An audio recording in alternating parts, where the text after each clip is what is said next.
Welcome friends, this is Andre Agudes Desjardins, and as I try to do for the first pre-release of every set, I'm going to do a couple of Shadows over Innistrad Crockett packs.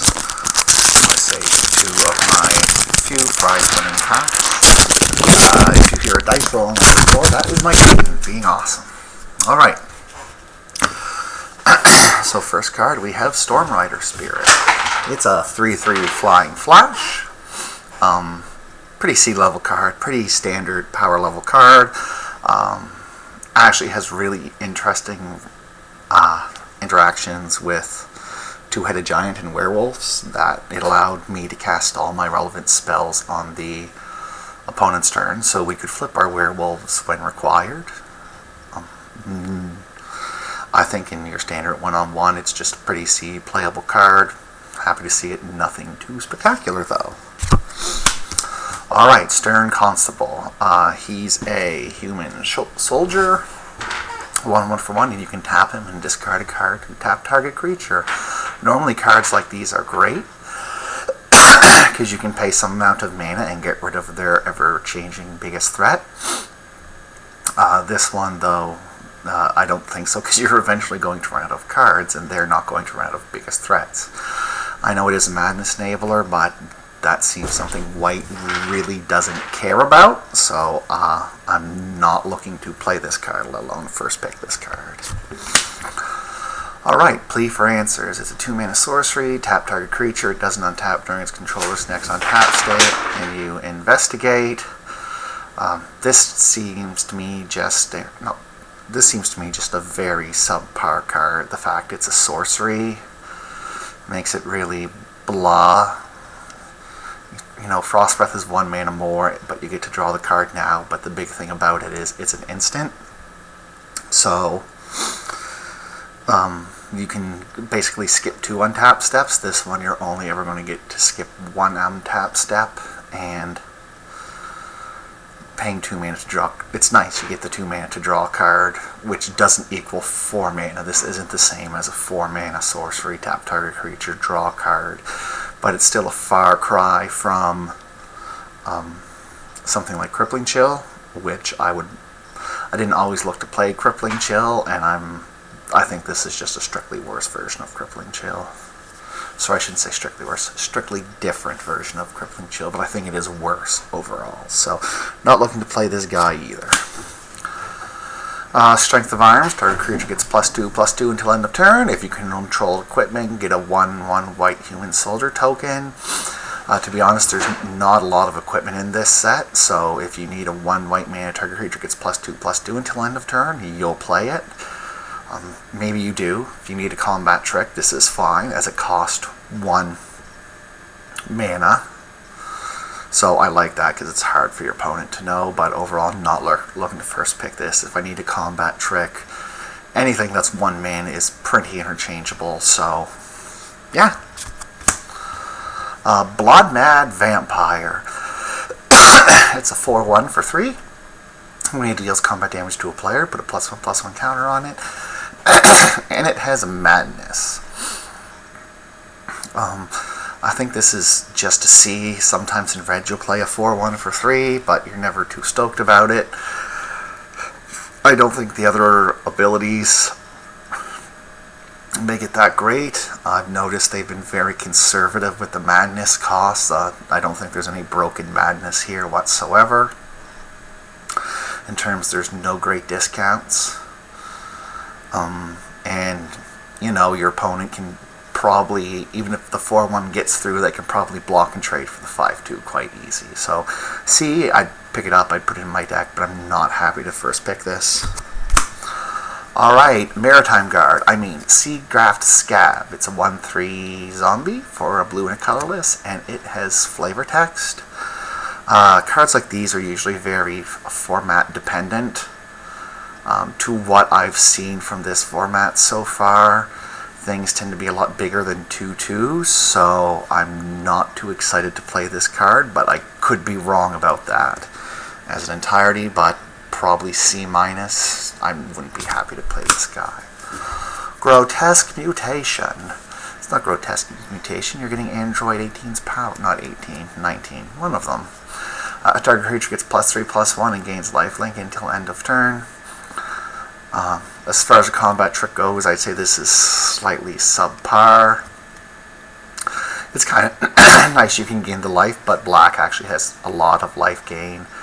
In this, the fact it pumps the toughness actually makes me think it's an acceptable combat trick. So as far as combat tricks go, C, but I'd rather first pick a creature or some average creature over this thing. Alright, Insolent Neonat, a 1/1 menace. Ooh, buddy. And you can discard a card and sacrifice it to draw a card. This just seems really meh. I don't know why you would... I understand it's to help enable Madless, but I don't think he's worth a card. I don't think a 1/1 menace is worth a card. There's nothing that gives like +1/+0 and Death Touch. That might make it worth a card.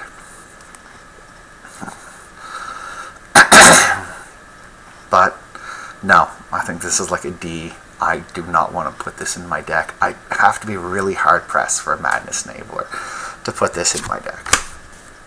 Alright, those are some pretty disappointing commons, might I say. So Incorrigible Use, it's a 4/3 haste with a madness of 3. So far, this is what I am looking to take from this pack. 4/3 haste for 5. It's okay. You wouldn't be thrilled for it, but you can madness it for 3. That's pretty decent. Nothing backbreaking or anything, but definitely, I think just the stats and the potential has far more potential than anything else we've seen in this pack so far. So this is what I'm looking to take right now.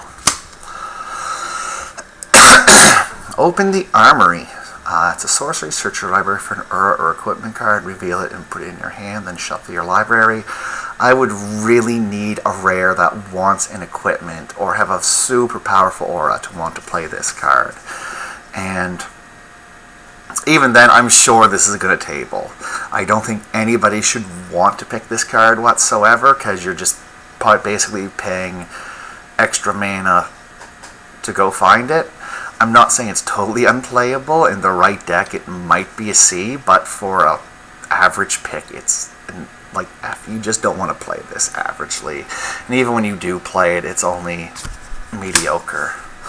Alright, Forsaken Sanctuary. Enters the battlefield taps for a white or a black. These are perfectly fine if you're in the colors. You don't want to first pick something like this, though. This pack has been really mediocre, I believe, and I'm hoping for a rare or a flip card to make it better. Let's see the rare. Slayer's Plate. Well, this is the only equipment actually worth taking. Equipped creature gets +4/+2, and if it dies, if it was a human, you get a 1/1 white spirit. It does provide an actual good enough power boost to be bothered to be worth playing. Whether you're humans or not, I would actually rather equip this on a flyer than a human any day of the week, so this is one I would consider. For a flip card, we have a Thornback Gargoyle. It's a 2/2 defender for 1, and for 6 mana you get to transform it. And then it becomes a 4/2 flyer. Pretty average. This is a C. I'd play it, but I wouldn't be happy about it. And I got a foil. A Broken Concentration. Counter target spell with madness. Generally in draft, I don't look to pick these 3 mana counter spell. You can if you want.